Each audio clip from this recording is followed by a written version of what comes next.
Laxman हाकेचा game over झालेला आहे। दिशाभूल करणारी माहिती लक्ष्मण हाकेने पेरू नये। एससी आणि एसटीच्या आरक्षणाला सुद्धा धोका आहे। अशा पद्धतीचं दिशाभूल करणारं स्टेटमेंट करायचं। आंदोलन चालू असताना आंदोलन संपल्यावर ओबीसी मराठा जी दंगल करायची होती ती घडली नाही, याचं मोठं दुःख लक्ष्मण हाकेला झालंय। दंगलीची भूक असणारा नेता पहिल्यांदा आम्ही बघतोय। कुणालाही धोका नाही। जी प्रक्रिया सुरू आहे त्या प्रक्रियाबद्दल जर काही शंका असेल तर तुमच्याकडे कोर्ट आहे, सरकार आहे, रीतसर मागणी करा, संविधान आहे, संविधानिक हक्क आहे। पण समूहामध्ये भांडणं कसे लागतील, समूहामध्ये जातीय सलोखा कसा बिघडेल, हा जो सातत्याने प्रयत्न केला जातोय तो दुर्दैवी आहे। लक्ष्मण हाकेने आता शांत बसलं पाहिजे।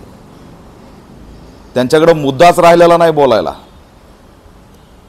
एकीकडे तुम्ही म्हणता एसटी मधून धनगरांना आरक्षण द्या, त्याच्यावर तुम्ही ब्र शब्द काढत नाही।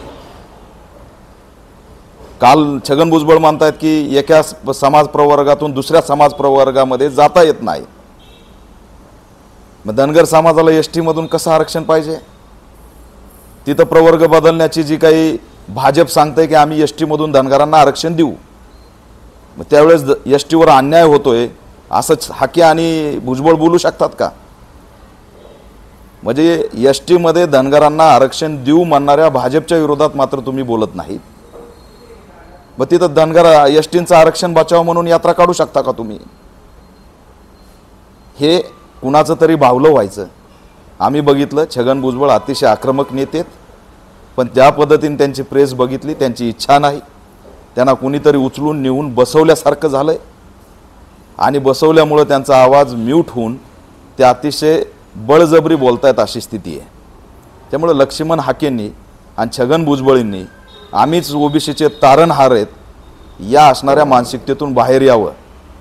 महाराष्ट्र इतिहास विसरत नसतो। रिडल्सच्या आंदोलनानंतर गोमूत्र शिंपडणारे छगन भुजबळ मी ओबीसीचा नेता आहे म्हणून मिरवतायत। याच्यापेक्षा दुसरं दुर्दैव काय असू शकतं? मला वाटलं कालही आझाद मैदानावर गोमूत्र घेऊन जातात की काय, पण बरं झालं वयाच्या ह्या वयामध्ये त्या ठिकाणी तुमच्यात परिवर्तन तरी झालंय। आता मी छगन भुजबळ यांना सल्ला देतोय,